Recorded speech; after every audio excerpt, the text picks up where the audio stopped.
The silence in our house used to be comfortable, a shared space between two people who loved each other.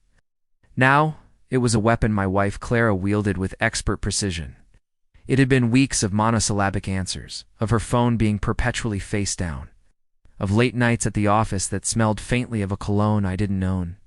I tried to talk to her, to bridge the growing chasm between us, but it was like talking to a ghost. My heart ached with a suspicion I couldn't yet prove. We had been together for 10 years, married for 7. We'd built a life, a home, a future. Was it all just a lie? I couldn't live in that suffocating uncertainty any longer. The thought of hiring a private investigator felt like something out of a cheap novel, a betrayal in itself. But what choice did I have? I found a man named Mr. Henderson, a retired detective with kind eyes and a firm handshake that inspired confidence. I gave him everything I had, photos of Clara, her schedule, the make and model of her car. Handing over that folder felt like admitting defeat. It was the moment I acknowledged that our marriage might be broken beyond repair. The next 2 weeks were agonizing. Every time my phone buzzed, my stomach would lurch. Every time Clara came home late, the questions would burn in my mind. Then the call came. Mr. Henderson had something for me. He sent a digital file filled with photographs. My hands trembled as I opened it. There she was, Clara, my Clara, laughing with another man. They were at a cozy little restaurant I'd wanted to take her to for months. In one photo, he was brushing a stray hair from her face. In another, they were holding hands across the table. The final pictures were the most damning. They showed Clara and the man walking into a boutique hotel, not emerging until the next morning. The world tilted on its axis. The air left my lungs. The man was her boss, Mark, a man she'd always described as a demanding but fair mentor. The betrayal was a physical blow, knocking the wind out of me and leaving me gasping for air. For 3 days, I was a ghost in my own home. I went through the motions, but the man Clara was living with wasn't her husband anymore. He was a stranger with a shattered heart. I needed to confront her, but not in a storm of anger and accusations. This required something more. I called Mr. Henderson again and arranged for him to come to our house on Saturday afternoon. I told Clara we needed to talk and that I had a guest coming over to help facilitate the conversation. She looked annoyed, probably assuming it was a marriage counselor, and shrugged her assent. She had no idea what was coming. The ignorance she had wrapped herself in was about to be torn away. Saturday arrived, a gray, overcast day that perfectly matched my mood. We sat in the living room, the silence stretching between us like a tightrope. Clara was scrolling through her phone, completely disengaged.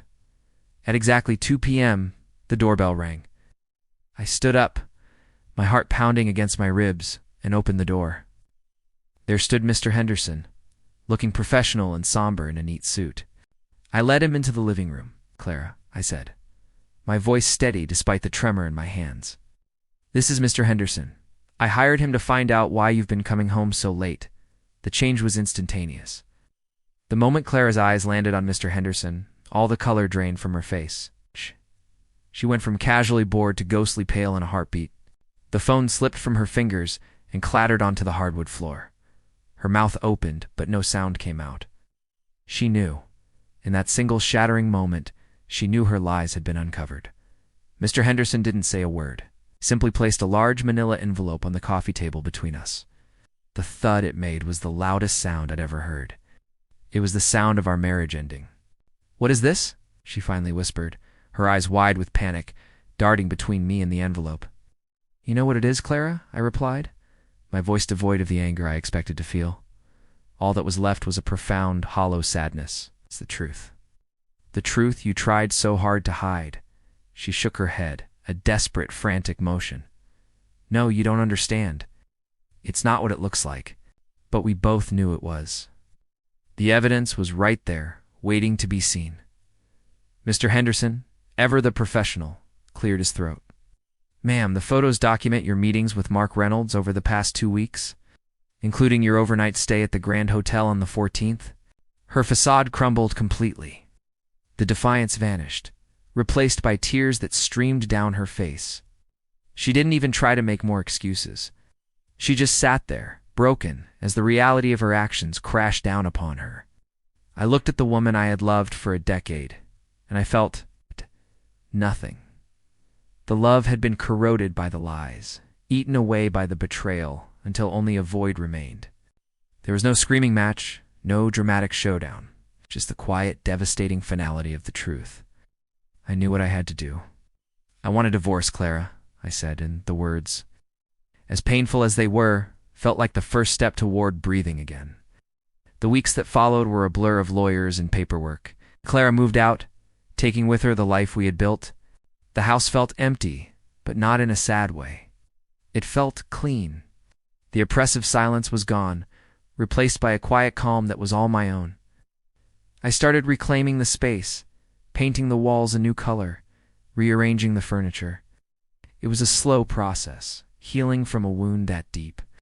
Some days were harder than others, but with each passing day, I felt a little more like myself. Mr. Henderson had given me more than just evidence. He'd given me the clarity to close a painful chapter and the courage to start writing a new one. It was a painful journey, but it was the path back to me. Thank you for listening to my story. If you've ever felt lost in a relationship, remember that your peace of mind is worth fighting for. Don't forget to like and subscribe for more stories.